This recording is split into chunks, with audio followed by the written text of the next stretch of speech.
Ever wondered what it's like to lead a country? Enjoying the perks of riding in style with armed bodyguards? Traveling to foreign nations in the name of bettering your country?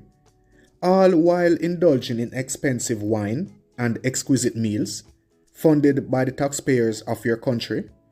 Beyond these luxuries, you still receive a substantial salary, often double, triple, or even 18 times the average income of your citizens?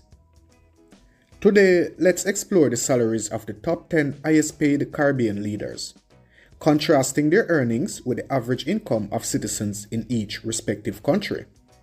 We'll not only unveil the numerical figures, but also unravel the compelling narratives behind these political figures. From modest earnings to staggering paychecks, prepare for a voyage that will prompt you to ponder.